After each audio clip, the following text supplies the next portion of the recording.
महर्षि उड़िया बाबा को भी एक उपासक ने प्रश्न किया था कि महाराज जी, मन कैसे रुके? तो उड़िया बाबा ने उत्तर दिया, नियम पालन से।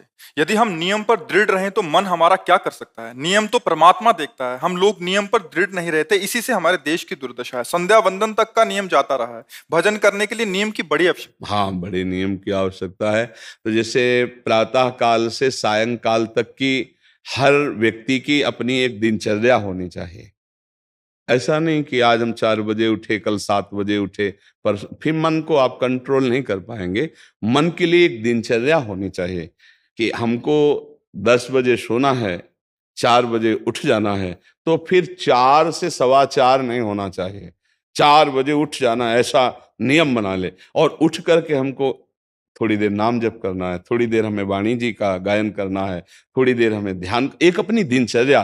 फिर हम अपने संसार के कार्य के नियम, जो संसार के कार्य हैं, उनको भी करते हुए भगवान को समर्पित करें। जैसे जो पद में है, जो आपको राष्ट्र सेवा मिली है, जो आपको समाज सेवा के पद मिले हैं, या आपको जो घर की सेवा के कार्य मिले हैं, उनमें बहुत धर्म पूर्वक आचरण होना चाहिए। अगर आप अधर्म आचरण करते हैं, अपने पद का दुरुपयोग करते हैं, तो आप सुबह जग करके थोड़ा माला चला लीजिए, फिर भी आपका कल्याण नहीं होगा, क्योंकि आप अपने पद का, अपने सेवा का दुरुपयोग कर रहे हैं। जैसे हम जानते हैं कि अधर्म आचरण है, ये अधर्मी है, हमें पता है दोषी है, और वो हमको कुछ धन दे देता है, और हम उसको मुक्त करवाने की बात सोचते हैं, और जो निर्दोष है उसको फंसा देते हैं। अब तुम चाहे जितना माला चलाने की कोशिश करो या दान पुण्य करो, वो तुम्हारा अधर्म आचरण, वो अधर्म का धन तुम्हें सतमार्ग में नहीं जाने देगा।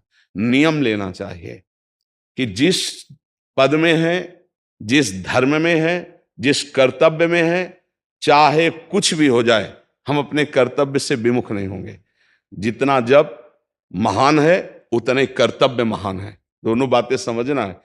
जब माला फेरा और इसके बाद बेईमानी, अधर्माचरण, इनका कोई नियम नहीं है कि हमें कैसे चलना है, तो वो माला काम नहीं कर पाएगा, क्योंकि उसका तभी सत्य भाव माना जाएगा माला जपला जब धर्माचरण है। धर्माचरण नियम से। बोले वो बड़े कट्टर नियम वाले हैं, उनको घूस नहीं, आप उनको भयभीत करके नहीं काम करवा सकते, प्रलोभन में काम नहीं करा सकते। ये हमारी गृहस्थी है ना, तो गृहस्थी के पालन के लिए धन चाहिए, और धन के लिए हम धर्म को आगे रखें, धन को नहीं। धर्म को, हमारा कर्तव्य क्या, प्रायः जैसे पूज्य बाबा ने कहा, आज हमारे देश में बहुत दुर्दशा हो रही है। दुर्दशा हो रही, क्यों? क्योंकि सब अपनी जगह से गलत हो रहे हैं। अगर अपनी जगह हम ठीक रहे तो हमारी दुर्दशा नहीं होगी। हमारा भजन कम होगा, लेकिन हम धर्म से चल रहे हैं तो हम विजयी होंगे। हम भगवान को प्रसन्न कर सकते हैं, क्योंकि हमें जो कार्य मिला है वो भगवान का ही कार्य, सृष्टि भगवान का कार्य। जैसे नए बच्चे कुछ वकालत पढ़ रहे थे, तो यहाँ के प्रश्न किया था कि हम जानते हैं कि वो दोषी नहीं है, हम जानते हैं कि वो दोषी है, पर दोषी हमें पैसा दे रहा है, तो हम वकालत पढ़ी इसीलिए, हम उसको जिताएंगे, तो ये क्या कोई पाप है? तो उनका खुला पाप है।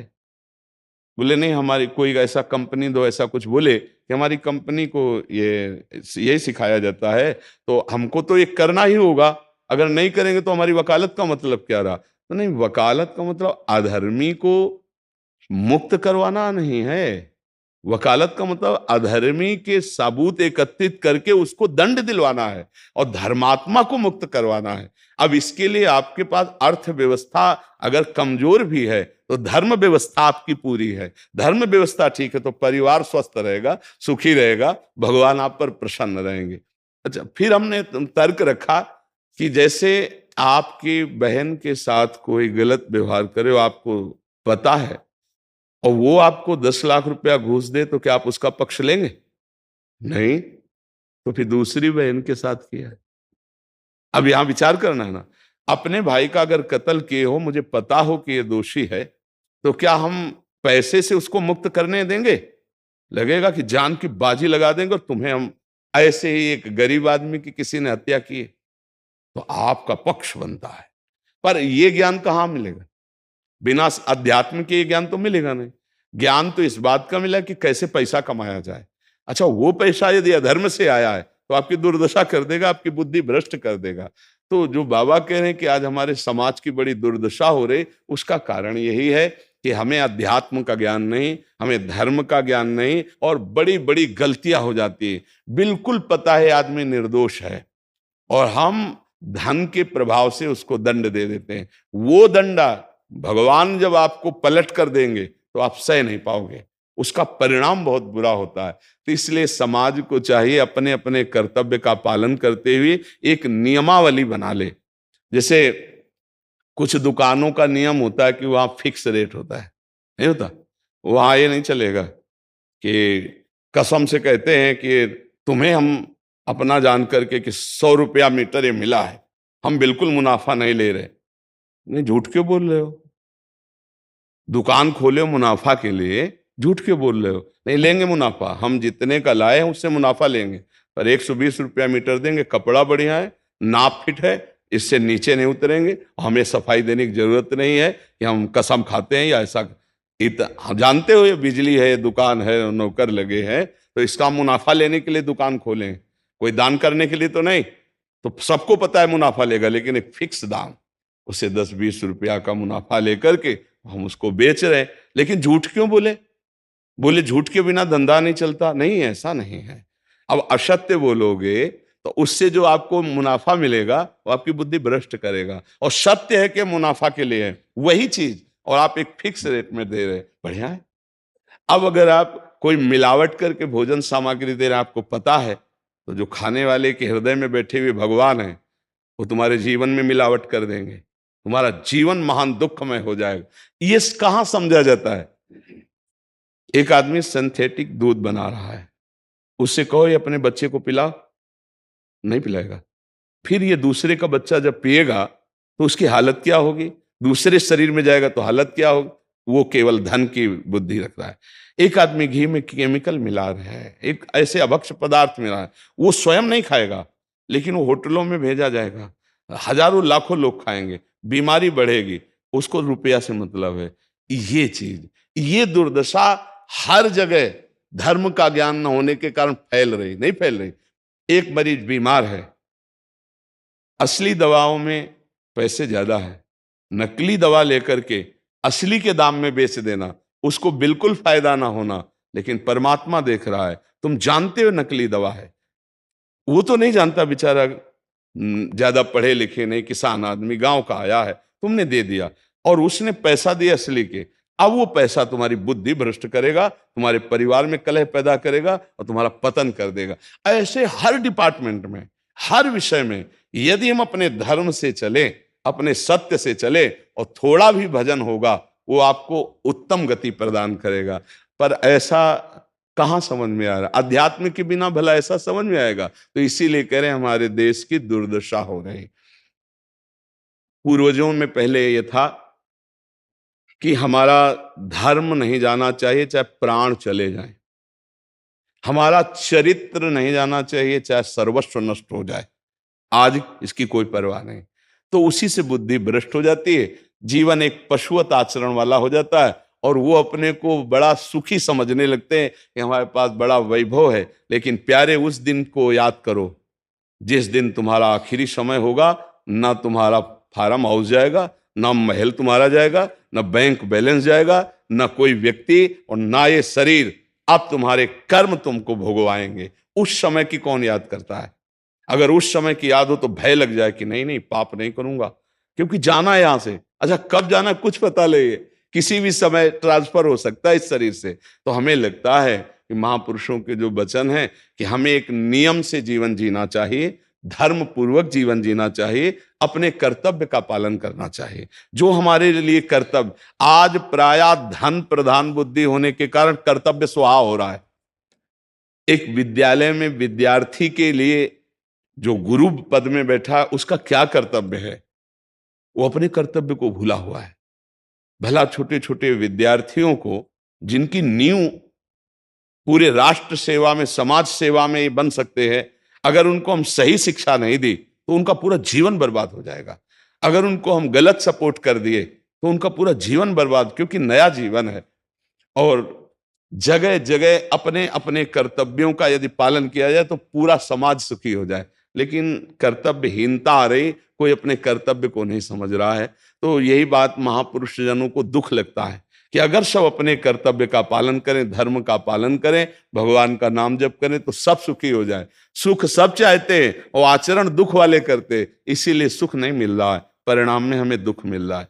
सच्ची मानना, वो रुपया पूरे परिवार में अशांति पैदा कर देगा। और धर्म पूर्वक 100 रुपया लाओगे और 4-5 परिवार के बैठ के नमक रोटी खाओगे, आनंद से सोओगे, बड़ा प्यार रहेगा, भगवान की कृपा रहेगी। पर ये बात समझ में नहीं आती है। तो ये वृत्ति अगर छोड़ी ना जाएगी तो कुछ भी कर लो, कहीं भी दान पुण्य कर लो, लाभ नहीं मिलेगा। अगर दान देने की बात कही गई है तो धर्म पूर्वक कमाए हुए धन से। अगर आप मेहनत से कमाए हो ना, 10 रुपया दे दोगे ना, तो 10 रुपये का वो आटा ला के अगर 2 रोटी खाएगा तो खूब वजन होगा। और आप 1 लाख रुपया बेईमानी कर रख दोगे ना, तो बैठे बैठे वो गंदा ही सोचेगा, भजन नहीं होगा। उसका गंदा सोचना और आपका गंदा करना, दोनों मिल करके, उसके कारण भी तो आप बने ना, तो आपका ही पतन हो जाएगा। उसको तो भगवान बचा लेंगे क्योंकि भगवान की शरण में है। तो मुझे लगता है अधर्म के धन से कभी किसी को लाभ नहीं मिलता। तो अपने कर्तव्य का पालन करते हुए यदि नाम जप किया जाए तो बहुत जल्दी हमको लाभ प्राप्त हो जाए। बहुत सुंदर, मतलब ये चर्चा होती है, अगर आप लोग इसको धारण कर लें तो निहाल हो जाएंगे। सच्ची कह रहे, ये जो बातें हैं ये बहुत सुंदर जीवन को पुष्ट करने वाली हैं, पर आप धारण कर लें तो बात है। नहीं नहीं तो जैसे लाभ दिखाई दे रहा 50,000, तभी बातें भूल जाओगे, ये बातें अच्छी नहीं लगेंगी। हे यार, बहुत बढ़िया काम घर में आएगा, पर हमारी ये बात ध्यान रखना, वो 50,000 घर में अशांति पैदा कर देगा। सच्ची मानना, आप धर्म से चलना, धर्म से चलोगे तो भगवान तुम्हारी रक्षा में रहेंगे। अधर्माचरण, देखो कैसी कैसी घटनाएं होती हैं। बढ़िया कार है, फिल्मी गाना लगाए चल रहे हैं, और वो एक्सीडेंट हुआ, आग लग गई, बाहर निकल ही नहीं पाए, वो अंदर ही जल गए। क्या हुआ? ये करोड़ों रुपए की कार भूंज दिया तुमको अंदर ही बैठाल के, धू धू करके आग लग गई, अंदर जल। ऐसे जलना चाहते हो, या भगवान के आनंद में चिंतन करके शरीर छूटे हो, फिर दाह संस्कार हो ऐसे कि सब लोग भगवान के नाम का कीर्तन करते ही जा रहे, फिर आपका अंतिम संस्कार, वहां जीवित जल गए। क्या हो सकता है? एक एक पल तुम्हारे कर्म का हिसाब होगा, एक एक सेकंड का।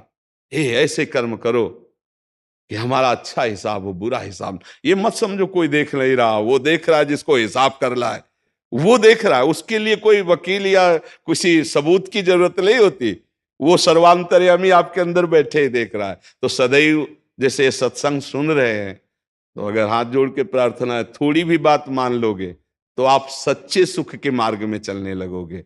नहीं तो भाई, बहुत गंदी हवा चल रही है, माया की बहुत गंदगी ऐसी फैल रही, कलिकाल है ना, कि ये बातें किसी को पसंद नहीं आती। वो बात बताओ कि हम कितना रुपया कमा ले, कैसे कितने भोग भोग ले, और वो अध्यात्म में नहीं है। आपको सच, धोखे में मत रहना।